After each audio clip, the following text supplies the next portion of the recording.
Acababa de colgar el teléfono cuando ese viejo peso volvió a instalarse en mi pecho. Había hablado con Esteban, como tantas otras veces, acerca del cumpleaños de Tomás. Fue una conversación breve, casi burocrática. ¿Qué regalo le haría ilusión, si todavía seguía obsesionado con los dinosaurios de juguete, si Renata había confirmado ya la decoración de la fiesta? Él se rió un poco cuando recordamos que el niño podía pasarse horas rugiendo como un tiranosaurio, y luego colgamos con un «que estés bien» que sonó más a cortesía que a cariño. Y, sin embargo, siempre había algo extraño después de esas llamadas. Algo como una punzada de culpa, una sombra de duelo, una pérdida que no terminaba de tener nombre. Era absurdo, lo sabía. Esteban y yo estábamos divorciados hacía más de un año. No teníamos ninguna obligación de seguir hablando. Pero lo hacíamos, sobre todo cuando se trataba de Renata o de Tomás. Él nunca dejaba de enviarle dinero a nuestra hija para la cuenta de ahorros del niño, ni de preguntar con esmero qué juguete le arrancaría una sonrisa. Era su manera de seguir presente, aunque ya no me perteneciera. Me quedé un instante en silencio, todavía con el celular en la mano, mientras miraba el jardín trasero de mi casa en la Ciudad de México. El sol de la tarde se filtraba entre las bugambilias secas y pintaba la tierra con un brillo melancólico. Toqué con los dedos un arbusto de lavanda reseco y de pronto, fue como si el tiempo retrocediera décadas. No estaba en mi patio. Tenía 17 años de nuevo, con una carpeta apretada contra el pecho y el corazón encogido en una cafetería universitaria. Es curioso lo que la memoria decide conservar. Un gesto insignificante, un olor, un sabor, un detalle puede quedarse prendido a la piel como si definiera toda una vida. Yo, en ese jardín silencioso, volví a escuchar mi propia voz juvenil quejarse porque otra vez se habían terminado mis panés dulces favoritos. Volví a ver a mi mejor amiga, Beatriz, rodando los ojos ante mi dramatismo adolescente. Y, sobre todo, volví a ver la figura desgarbada de un muchacho que parecía confundirse con las paredes, tímido, callado, casi invisible, hasta ese día. El aire de la tarde trajo consigo un leve aroma dulce, como canela tostada. Cerré los ojos y el recuerdo me atrapó por completo. Ahí estaba la cafetería, el murmullo de los estudiantes, la frustración absurda de una muchacha que solo quería un simple panecillo. Y ahí estaba Esteban, con su pelo revuelto y un gesto torpe pero sincero, extendiéndome una bolsa de papel todavía tibia. Ese pequeño acto había cambiado todo. Lo supe entonces y lo recordaba ahora, tantos años después, con un nudo en la garganta. Me acomodé en la vieja banca de madera del jardín, recogí el chal sobre mis hombros y dejé que el viento me rozara la cara. La vida había pasado, el matrimonio se había roto, pero los recuerdos permanecían intactos, y esa tarde, sin buscarlo, me arrastraban de regreso al principio de nuestra historia. Cuando cierro los ojos, todavía puedo verme en aquellos pasillos del colegio comunitario en San Antonio. Yo era apenas una muchacha callada, siempre abrazando una carpeta demasiado apretada contra el pecho, con un suéter enredado en los brazos aunque no hiciera frío. Me gustaba pasar desapercibida, como si así pudiera navegar los días sin llamar la atención. Esteban estaba en mi misma clase de economía, pero, durante el primer semestre, yo apenas lo notaba. Era de esos chicos que parecían confundirse con los muros, delgados, pálidos, siempre escribiendo algo en los márgenes de sus cuadernos. En ese entonces, yo me fijaba en otros tipos. Los que tenían chamarras de cuero, los que ya manejaban su propio coche, los que parecían dueños del mundo.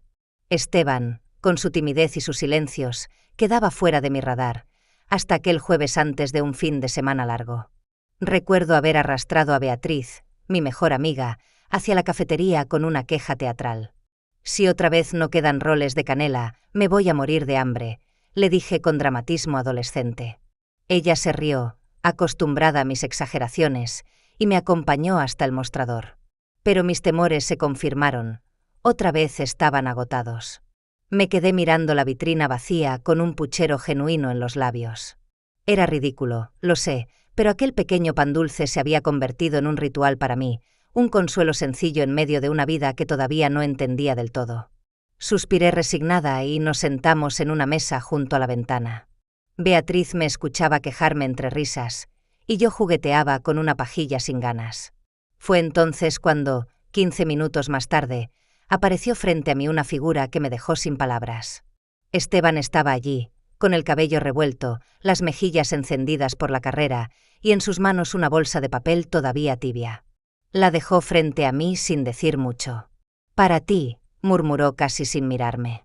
Yo parpadeé, confundida, y luego bajé la vista hacia el rol de canela que acababa de colocar frente a mí. El aroma cálido de la masa recién horneada y la canela dulce llenó el aire. Levanté la mirada y lo vi. Por primera vez. Lo vi de verdad. No era solo el chico callado de la clase, era alguien que había escuchado mi queja absurda y había decidido, sin más, cruzar la calle hasta la panadería para traerme lo que deseaba. No hubo flores, no hubo frases ensayadas, no hubo poses de galán. Solo un gesto sincero, envuelto en papel encerado y azúcar. Sonreí, despacio, y esa sonrisa pareció sorprenderlo más que mi propia reacción. En sus ojos había un brillo tímido, como si no esperara que nadie se lo agradeciera. Y ahí, en esa simpleza, algo cambió. Desde entonces comencé a fijarme en él. En la manera en que movía las manos al tomar apuntes, en el humor discreto de sus comentarios durante las discusiones en clase, en esa sonrisa vacilante que siempre parecía pedir permiso para existir. Pronto empezamos a sentarnos juntos. Primero en la cafetería, luego en la biblioteca, más tarde caminando de regreso a casa después de las clases nocturnas. Yo dejaba notitas dobladas dentro de su mochila. Él me esperaba con mensajes de texto que se convertían en salvavidas en medio de mis días grises. Esteban no tenía coche, ni dinero, ni estilo. No tenía nada de aquello que yo había creído indispensable para enamorarme. Pero tenía algo raro, algo que nadie más me había dado: atención. Me veía de una forma que nadie más lo hacía. En un mundo donde siempre me sentí un personaje de fondo, él me colocó bajo una luz que nunca había conocido. Hasta hoy, cada vez que el viento trae un aroma a canela, regreso a ese instante. Sus dedos temblorosos al entregarme aquella bolsa, el leve rubor de su rostro, y la manera en que mi corazón supo, con absoluta claridad, que ese gesto insignificante sería el inicio de todo. No estaba en mis planes. Tenía apenas 20 años cuando sostuve la prueba en mis manos, con esas 2 rayas rosadas brillando como un portón que se abría de golpe. No sentí miedo, no al principio. Lo que me invadió fue una mezcla de asombro y una alegría imposible, como si una pequeña certeza me hubiese susurrado al oído: ya está con nosotros.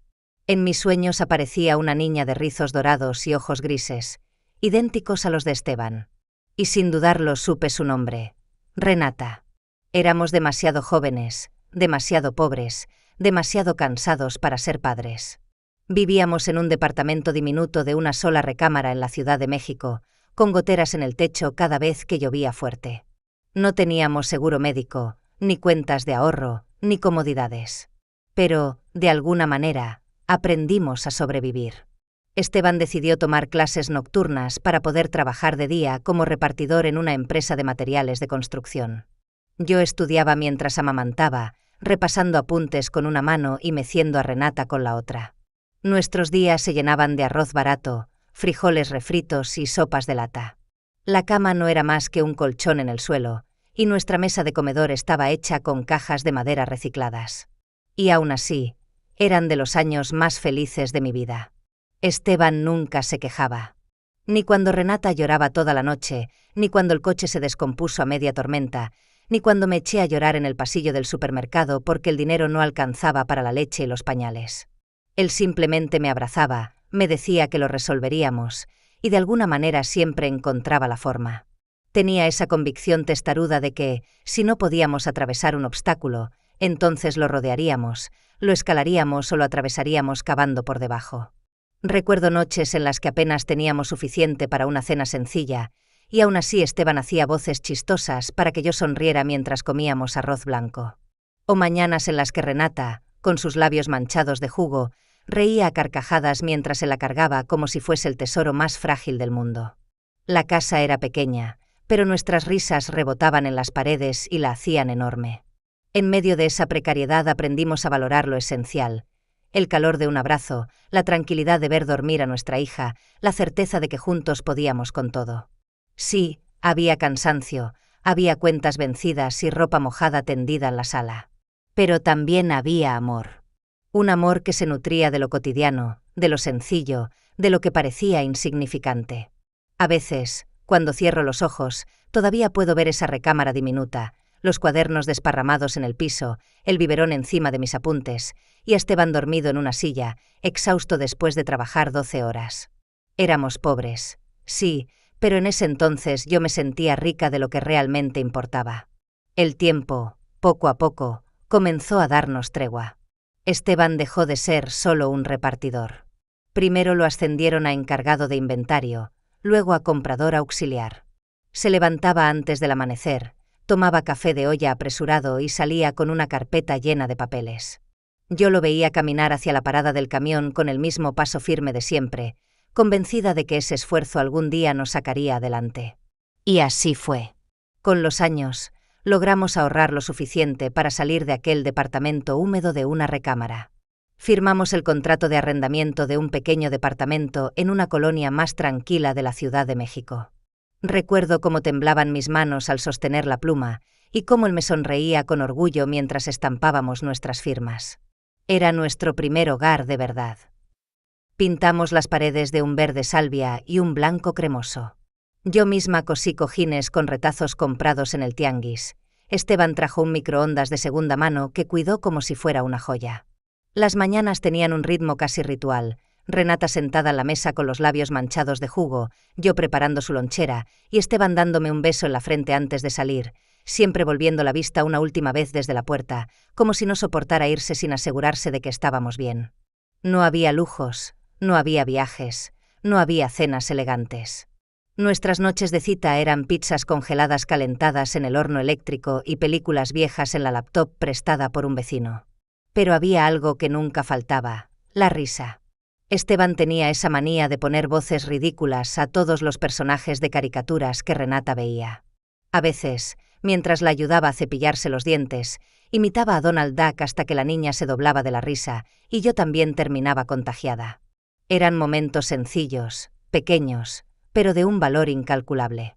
Con el tiempo, Esteban se animó a abrir su propia tiendita de materiales de construcción. Al principio apenas generaba ganancias, pero a él le daba un propósito nuevo.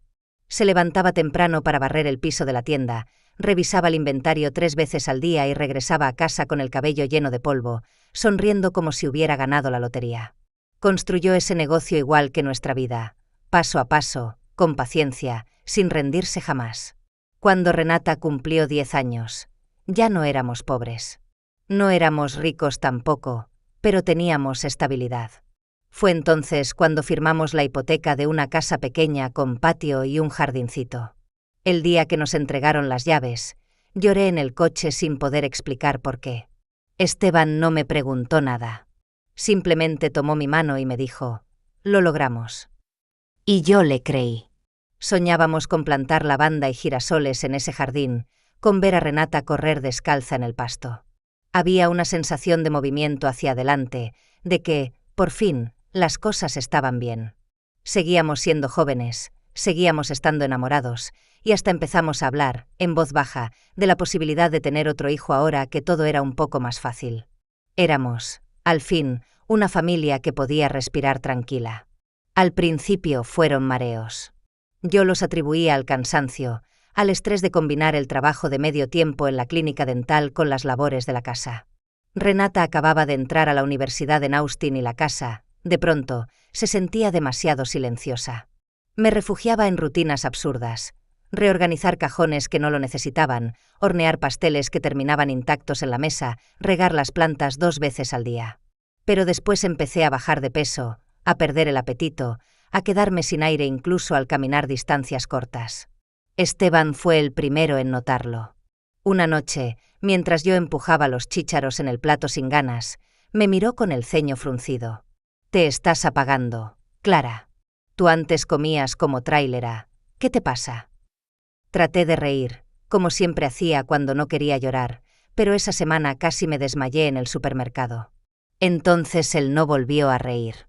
De inmediato buscó la mejor opción, un hospital privado en la Ciudad de México. Movió contactos, pidió favores, manejó él mismo para llevarme a las consultas. Nunca olvidaré la tensión en su mandíbula, los nudillos blancos en el volante, la manera en que evitaba mirarme en los semáforos. Estaba asustado, y ese miedo suyo me helaba la sangre más que cualquier síntoma. Las pruebas llegaron una tras otra: análisis, estudios de imagen, biopsias. El silencio en los pasillos del hospital me pesaba como una losa. Finalmente, un médico con bata impecable pronunció palabras que apenas pude registrar: masa, agresiva, tratamiento inmediato. Sentí como algo dentro de mí se encogía, como una vela apagándose en pleno viento. No era un resfriado, no era algo que se curara con descanso. Estaba enferma, muy enferma. Y de pronto todo cambió. El jardín se llenó de maleza, las cartas se amontonaron en la mesa sin abrir, y hasta el aroma del pan dulce que tanto amaba me revolvía el estómago. Esteban transformó la habitación de visitas en mi refugio. Colocó un sillón reclinable, un humidificador, y apiló libros que nunca llegué a leer. Vinieron las cirugías, las quimioterapias, la niebla interminable de medicamentos, las salas de espera que olían a cloro y café rancio. Meses que se volvieron años. Y ahí estuvo Esteban. En cada consulta, en cada fiebre nocturna, en cada momento en que yo susurraba «ya no puedo más». Él nunca huyó. Me afeitó la cabeza cuando el cabello empezó a caerse en mechones, me bañó con delicadeza cuando no tenía fuerzas para levantar los brazos, me sostuvo la frente durante las náuseas interminables. Solo una vez lo escuché llorar. Creía que yo dormía. Era un llanto ahogado, contenido, el tipo de llanto que rompe porque proviene de alguien que siempre había cargado el mundo en los hombros. Y en ese instante lo amé más que nunca. No porque se quedara, sino por la manera en que lo hacía, sin quejas, sin reclamos, con una ternura que me hacía sentir entera incluso cuando mi propio cuerpo me traicionaba. Sin embargo, la enfermedad no solo se llevó mi salud. Se llevó también pedazos de mi identidad, de nuestra intimidad, de nuestro matrimonio. El cansancio era tan grande que ni siquiera notamos lo que iba desapareciendo entre nosotros. Y cuando por fin entré en remisión, cuando el médico pronunció la palabra mejora, algo en nosotros ya había cambiado. Esteban sonreía menos, reía menos. Sus abrazos eran más delgados, sus silencios más densos. Yo lo atribuía al agotamiento. Después de todo, ambos habíamos librado la misma guerra, aunque desde trincheras distintas. Pero nunca le pregunté cómo estaba él. Ojalá lo hubiera hecho, porque mientras yo aprendía a vivir otra vez, otra parte de nuestra vida ya comenzaba a morir, y ni siquiera alcancé a escuchar el crujido de la fractura. El día que el médico pronunció la palabra remisión, sentí que el aire volvía a mis pulmones después de años de estar contenida bajo el agua. Fue un alivio inmenso, como despertar de una pesadilla demasiado larga. Esteban sonrió, me tomó la mano y me dijo que todo había valido la pena. Yo asentí con lágrimas en los ojos, convencida de que a partir de ese instante todo volvería a ser como antes. Pero lo que regresó no fue lo mismo. La enfermedad había quedado atrás, sí, pero también había dejado un hueco que no lográbamos llenar. Al principio creí que era cansancio, que era cuestión de tiempo. Sin embargo, los días se fueron encadenando y yo empecé a notarlo con una claridad dolorosa. Esteban ya no reía como antes, sus bromas desaparecieron, sus abrazos se volvieron breves, casi formales. Había un peso en sus silencios que antes no existía. Me encontraba a menudo preparando café en la cocina mientras él hojeaba papeles en la sala, sin mirarme. Compartíamos la misma mesa, la misma cama, pero era como si dos mundos paralelos hubieran aprendido a coexistir sin tocarse. Yo intentaba iniciar conversaciones, contarle pequeños detalles de mis días, pero sus respuestas eran cortas, distraídas. A veces levantaba la vista, me regalaba una sonrisa fugaz y volvía enseguida a hundirse en sus pensamientos. En las noches me daba la vuelta en la cama para mirarlo de reojo. Antes siempre se acercaba a abrazarme, incluso medio dormido, como si su cuerpo buscara el mío por instinto. Ahora se quedaba en su lado, quieto, con la espalda tensa y los ojos abiertos en la oscuridad. Yo también fingía dormir, incapaz de preguntarle qué pasaba, temerosa de la respuesta. Con el tiempo, empecé a sentir que vivíamos como compañeros de casa más que como esposos. Hacíamos las compras juntos, pagábamos las cuentas, asistíamos a reuniones familiares, todo bajo una rutina correcta pero vacía. Había respeto, sí, había cuidado mutuo, pero la chispa que alguna vez encendió cada rincón de nuestra vida se había convertido en cenizas. Yo misma me repetía que era normal, que después de tantos años y de una lucha tan dura era lógico sentirnos agotados. Pero en el fondo de mi pecho algo me decía otra cosa. Que había una grieta invisible que se abría cada día un poco más. Que lo estábamos perdiendo sin darnos cuenta. Hoy, al mirar atrás, puedo ponerle palabras a esa sensación. No sé cuándo empezó exactamente, ni qué gesto marcó la diferencia. Solo sé que, sin previo aviso, el amor comenzó a resquebrajarse. Y yo no supe escuchar el ruido del quiebre. Fue un viernes por la tarde cuando todo se vino abajo. Esteban llegó antes de lo habitual, con una luz en los ojos que no veía desde hacía mucho. Abrió la puerta con energía y me abrazó rápido, casi sin poder contenerse. «Adivina qué», dijo con una sonrisa que le llenaba el rostro. «Acabo de firmar un contrato con el proveedor más importante de todo México. Esto lo cambia todo, Clara». Lo miré y sonreí también. De verdad me alegré por él. Sabía cuánto esfuerzo había puesto en ese negocio, cuántas horas había invertido para levantar su tiendita de materiales. Aunque en los últimos meses nuestra relación parecía más la de dos compañeros que la de un matrimonio, todavía quería verlo feliz. Lo animé a ir a celebrar un rato con don Julián, nuestro vecino y su compañero de tragos. «Te lo mereces, ve a brindar un poco», le dije mientras le ponía una botella de refresco frío en la mano. Me dio un beso en la frente y salió apurado, tarareando. Yo me quedé ordenando la sala, con la intención de leer un rato en el solarium. Fue entonces cuando noté el celular vibrando sobre la mesa. Esteban se lo había dejado, como tantas veces. Al principio solo quise silenciarlo, pero el nombre que apareció en la pantalla me congeló, Lorena V. No reconocía a ninguna Lorena, pero la llamada insistía una y otra vez. Me repetí que no debía, que sería un asunto de negocios. Sin embargo, cuando sonó por cuarta vez en menos de 10 minutos, la razón se rindió ante el instinto. Contesté. Lo que esperaba era la voz de un hombre mayor, quizás un proveedor. Pero lo que escuché fue la voz ligera y confiada de una mujer joven. «Por fin contestas, amor. Llevo toda la tarde buscándote. Mala noticia, mi pasaporte está vencido. Quizás lo de Chipre se complique, a menos que tu contacto logre hacer algo. Vamos, no me dejes así, me muero por escaparme contigo». Me quedé muda. El corazón me golpeaba con tanta fuerza que temí que ella lo oyera al otro lado. La mujer hizo una pausa y luego preguntó con un tono de sospecha: «Esteban, ¿por qué guardas silencio?». Tragué saliva. Cuando por fin pude hablar, lo hice con una calma helada. «Soy Clara, la esposa de Esteban». Hubo un silencio breve, incómodo, seguido de una risita torpe. «Ah, bueno, supongo que ya lo sabes». Y colgó. Así, sin disculpa, sin explicación. Solo un «ya lo sabes». Me quedé allí, sosteniendo el teléfono con los dedos entumecidos. El marco de una foto en la repisa, la de nuestra boda, se partió cuando lancé el aparato contra la pared. El cristal se hizo añicos en el suelo, y con él mi mundo. Esa noche, cuando Esteban regresó oliendo a cerveza y triunfo, fingí dormir en el sofá, cubierta con una manta. No tenía fuerzas para enfrentarlo. Sentí el roce de sus labios en mi cabeza, un gesto que antes me daba seguridad y que ahora me revolvía el estómago. Escuché sus pasos subir la escalera, y poco después, el ronquido acompasado que tantas veces me había arrullado. Esta vez sonaba como la respiración tranquila de una traición. A la mañana siguiente el cielo estaba gris, como si tampoco el sol se atreviera a dar la cara. Estaba en la cocina cuando Esteban bajó, bostezando y buscando la cafetera. Se inclinó para besarme en la mejilla, pero yo no me moví. Lo observé untar mantequilla en el pan, como lo había hecho durante 30 años, y entonces solté las palabras como piedras. «Lorena me llamó ayer. Habló de Chipre. Te dijo amor». El cuchillo cayó de sus manos con un golpe seco. Parpadeó 2 veces, demasiado rápido. «¿Qué? ¿Qué dices?». Lo miré fijo. «No lo niegues, Esteban, ¿cuánto tiempo?».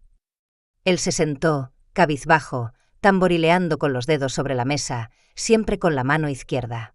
Al fin susurró: «12 años». El mundo se inclinó bajo mis pies. Tuve que sujetarme del mostrador para no caer. «12 años», repetí con incredulidad. «Has estado engañándome 12 años». Él levantó la vista con los ojos enrojecidos. Nunca dejé de amarte, Clara. Estabas enferma, no quería herirte. Pensaba terminarlo, pero nunca lo hice. Sentí un vacío helado apoderarse de mí. Cada vez que dijiste que ibas a pescar, cada beso en mi mejilla, cada mirada en esta casa, todo era mentira. Él se frotó la cara, derrotado. No quise que pasara. Ella trabajaba en una de las tiendas. Era joven, dulce, yo estaba solo, tú en el hospital, me hacía falta lo que éramos. Y la reemplazaste conmigo, escupí. No. No te reemplacé. Me perdí, y cuando quise detenerlo, ya era tarde. Mi voz se volvió un susurro hueco. ¿La amas? Titubeó.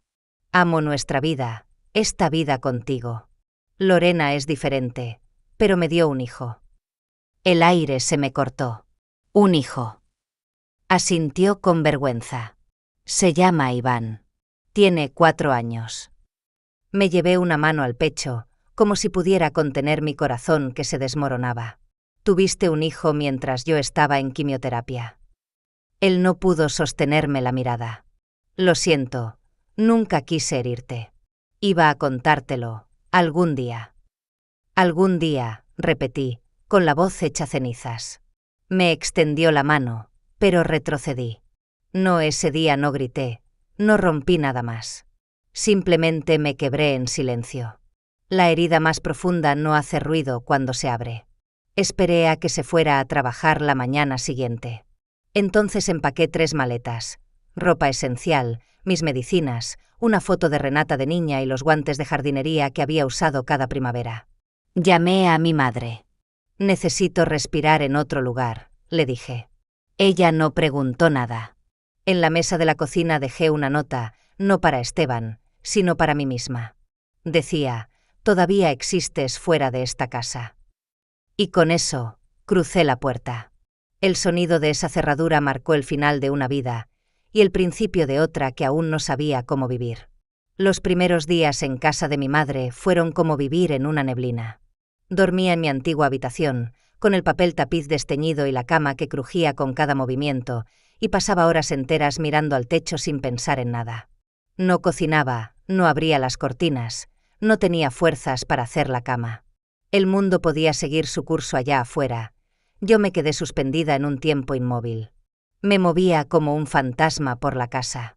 Mi madre intentaba animarme con comida casera, pero yo apenas probaba bocado. A veces me dejaba platos enteros intactos sobre la mesa. Lo único que lograba arrancarme de esa parálisis eran las llamadas con Tomás. Cada tarde, mi nieto me hacía videollamadas desde Austin. Me mostraba sus dibujos de dinosaurios, me hacía preguntas disparatadas como si los tiranosaurios comieran hotcakes, y yo lo escuchaba con lágrimas corriéndome por las mejillas en silencio. Una vez, alzando un crayón rosado, me dijo muy serio, «Abuela, este es tu color favorito, ¿verdad? El rosa que se parece a tus flores».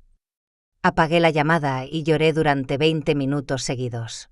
Ese niño era mi único ancla en un mar de desesperanza. Pasaron semanas en las que no abrí las ventanas. El aire en la habitación se volvía denso, húmedo, como si reflejara mi propio estado. Mi cuerpo se movía por inercia, pero mi alma se había enroscado como una hoja seca. No reconocía a la mujer en la que me había convertido.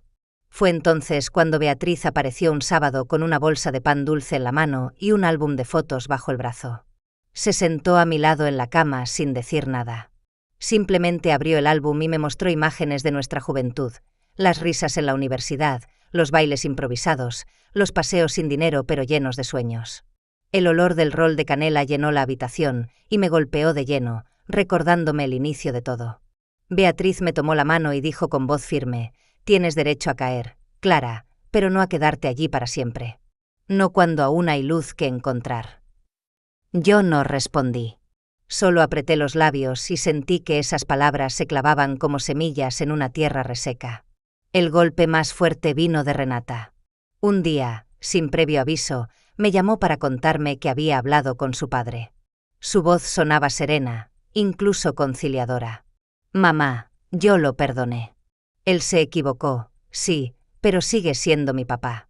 Y quiero que Tomás conozca a su hermanito. Sentí como si me atravesaran con un cuchillo. Apenas pude articular palabra cuando me enseñó una foto de los dos niños, Tomás e Iván, jugando juntos en el jardín. Eran inocentes. Sí, no tenían culpa de nada. Pero verlos así, lado a lado, me desgarró por dentro. Colgué la llamada con el corazón hecho trizas. No podía juzgar a Renata por querer mantener a su familia unida, pero para mí era insoportable. Mientras ella elegía el perdón, yo solo veía las ruinas de 30 años de matrimonio. Los días siguientes me hundí más. Dejé de contestar llamadas, ignoré mensajes, incluso rechacé abrir la puerta cuando Esteban apareció con un ramo de lirios blancos, mis flores favoritas. Lo observé desde detrás de la cortina mientras permanecía de pie en el porche, esperando inútilmente. No podía enfrentarlo. No todavía.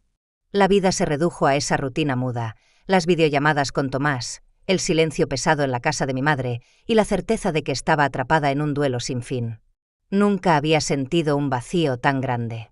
Y, sin embargo, una voz pequeña, la de Beatriz, la de mi nieto, seguía insistiendo en que debía haber algo más allá de la oscuridad. Fue Beatriz quien insistió. Una tarde llegó a mi cuarto con esa determinación suya que nunca dejaba lugar a un no por respuesta.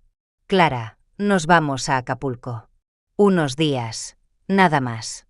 Necesitas el mar, el sol. Necesitas aire nuevo. Traté de protestar, de decir que no estaba lista, que no tenía ganas de viajar, pero ella me interrumpió levantando la mano. Ya reservé. Así que guarda silencio y empaca lo mínimo. El domingo por la tarde llegamos. El cielo parecía pintado con tonos naranjas y violetas, el aire olía a sal, a fruta madura, a madera calentada por el sol. La casa de huéspedes donde nos alojamos era sencilla pero acogedora, con sábanas limpias, un columpio en el porche y una anfitriona, doña Ángela, que nos recibió con agua de Jamaica y demasiadas historias sobre sus nietos. Esa primera noche casi no dormí. La brisa del océano entraba por la ventana, y yo sentía que cada ola golpeaba también dentro de mí, arrastrando trozos de dolor, devolviendo algo de calma. Al amanecer, Beatriz y yo caminamos descalzas por la orilla. El mar no rugía, apenas susurraba con olas pequeñas que besaban la arena. Sentí como el agua tibia me envolvía los tobillos, y por primera vez en meses respiré sin que el aire pesara. Durante el día recorrimos las calles cercanas, y en una esquina vimos un café modesto, pintado de blanco con contraventanas azules algo torcidas. El letrero decía, Café Esquivel. Beatriz se relamió de inmediato. Entramos. Mira, huele a pescado fresco. En la puerta había un hombre barriendo. Piel morena, cabello con canas en las sienes, manos firmes y seguras. Al vernos, levantó la mirada con una sonrisa franca. Bienvenidas, señoras. Parecen cansadas. Pasen, la primera comida corre por mi cuenta. Beatriz me dio un codazo. ¿Ves? Te lo dije. Yo rodé los ojos, pero entré. La comida era simple, pescado a la parrilla, tortillas recién hechas, aguacate cremoso. Todo sabía a cuidado, como si cada ingrediente hubiera sido escogido con paciencia. El hombre se presentó, soy Gabriel Esquivel, dueño de este lugar. Yo respondí casi por reflejo, Clara, y ella es Beatriz. Él asintió con una leve inclinación de cabeza. Vuelvan mañana. Los lunes hago mole que no tiene rival. Reímos, y al salir, sentí sus ojos en mí. No de manera posesiva ni invasiva, sino con una curiosidad tranquila, como si realmente notara quién estaba frente a él. Esa noche me costó dormir, pero no por la angustia de siempre, sino porque había compartido una comida sin sentir vergüenza, sin sentir que llevaba una cicatriz invisible. Fue nada, y fue todo. Los días siguientes volvimos. Gabriel siempre estaba allí, recibiéndonos con tortillas calientes, café de olla y anécdotas sobre las recetas de su abuela. Beatriz lo adoró de inmediato. Decía que tenía la calma de quien conoce el dolor y aún así elige la bondad. Una tarde regresé sola. Me dije que era por la comida, pero en realidad buscaba esa quietud que solo él parecía ofrecer. Gabriel me vio entrar y, sin preguntar, colocó frente a mí un cuenco humeante. Sopa de elote con lima y hierbas. No está en el menú, pero es consuelo en un plato. Sonreí débilmente. ¿Lees la mente ahora? Solo las que tienen hambre, respondió con suavidad. Comí despacio, sintiendo como algo dentro de mí se ablandaba. Cuando terminé, trajo una taza pequeña de té de canela y se sentó enfrente. Me miró sin prisa. ¿Quieres hablar de él? Miré por la ventana. El océano brillaba a lo lejos. Tragué saliva y, casi en un susurro, confesé, estuve casada 30 años. Me fue infiel durante 12. Tiene un hijo de 4 con ella. Lo descubrí por una llamada. No hubo sorpresa en su rostro, ni juicio. Solo movió la cuchara en su propia taza y dijo con calma, «Eso no es amor». Me quedé inmóvil. Era tan sencillo, tan obvio, y sin embargo esas palabras me golpearon con más fuerza que cualquier grito. Asentí, más para mí que para él. No sé quién soy sin ese matrimonio, admití. No sé qué música me gusta, qué comida prefiero. Viví tanto tiempo orbitando alrededor de él que olvidé caminar sola. Gabriel no respondió enseguida. Esperó, paciente, como si el silencio fuera también parte de la conversación. Finalmente habló, no tienes que resolverlo todo de una vez. Estás permitida ser un misterio, incluso para ti misma. Exhalé como si hubiera estado conteniendo el aire desde hacía meses. Nos quedamos conversando sobre cosas pequeñas, libros de la infancia, el olor de la ropa limpia, la manera en que la tristeza aparece un martes cualquiera. Le conté que solía pintar, no bien, pero con frecuencia. Él compartió que su hija, antes de morir a los 12 años, había plantado un limonero en su patio. Ninguno de los dos lloró. Simplemente nos sentamos con el peso de las cosas. Al despedirme, me dijo, vuelve cuando quieras. No cuando estés lista, solo cuando quieras. Esa noche soñé en colores otra vez. Colores vivos, intensos, que se derramaban como acuarelas sobre un lienzo. Y a la mañana siguiente, por primera vez en mucho tiempo, tomé mi cuaderno de dibujo. Nuestra semana en Acapulco pasó entre caminatas al amanecer, comidas sencillas y visitas al café. Gabriel nunca flirteó, nunca pidió nada. Solo nos ofrecía comida, historias y una serenidad que me envolvía. Beatriz decía que era un hombre con raíces fuertes, que sabía sostener sin asfixiar. El último día lo busqué para despedirme. Estaba podando un rosal obstinado que se negaba a florecer. Esperaba verte, me dijo, sacudiéndose la tierra de las manos. Vine a darte las gracias, respondí. Por la sopa, por verme. Él sonrió, y fue de esas sonrisas que hacen pensar que el mundo todavía guarda bondad. Espero que sigas pintando, me dijo. Yo asentí. Y espero que sigas cuidando esa rosa. Se rió. Son tercas, pero creo que solo esperan la temporada adecuada. Me fui sin promesas. Eso era importante para mí. No promesas, no presión, no cuentos de hadas. Solo paz. Cuando regresamos a Ciudad de México, sentí que algo en mí había cambiado. No estaba curada, no estaba lista para perdonar, pero había encontrado un resquicio de luz entre la oscuridad. El mar, la comida, la escucha tranquila de un hombre que no me debía nada, todo me había devuelto un pedazo de mí misma. Y con eso, supe que aún quedaba camino por andar. Volver a la Ciudad de México no fue sencillo. El tráfico, el ruido, el peso de los recuerdos en cada esquina, todo parecía querer arrastrarme de nuevo a la vida que había dejado atrás. Pero esta vez no regresé a la casa de Esteban. Alquilé un pequeño departamento cerca del jardín botánico, un lugar luminoso con ventanas grandes y una terraza donde cabía un par de macetas. No era mucho, pero era mío. Los primeros días los pasé en silencio, limpiando cada rincón como si con cada trapo pudiera borrar las huellas de lo vivido. Compré pinceles y óleos en una tiendita de arte, y con manos temblorosas abrí un cuaderno nuevo. La primera pincelada fue torpe, insegura, pero sentí que cada trazo era como un latido. Había pasado meses apagada, y de pronto el color volvía a mí, poco a poco. También empecé a sembrar flores en la terraza, geranios, bugambilias, unas semillas de lavanda que encontré en el mercado. Ver cómo brotaban pequeños tallos verdes me recordaba que la vida siempre busca la forma de renacer, incluso en la tierra más seca. Esteban intentó comunicarse. Llamadas, mensajes, incluso una carta. No contesté. No porque no tuviera nada que decir, sino porque ya no necesitaba explicaciones. La historia con él había terminado mucho antes de que yo misma lo aceptara. Ahora entendía que guardar silencio era también una forma de cerrar capítulos. Gabriel llamó un par de veces en diciembre. No para prometer nada, no para crear falsas ilusiones, solo para preguntar cómo estaba, para desearme buen día. Nuestras conversaciones eran breves, pero tenían la calidez de un hogar. No sabía si algún día habría algo más, y tampoco me urgía definirlo. La paz que encontraba en esas charlas era suficiente. Los sábados Beatriz pasaba por mi departamento con flores y chismes, llenando de risa la cocina pequeña. Y por las tardes, las videollamadas con Tomás eran mi tesoro.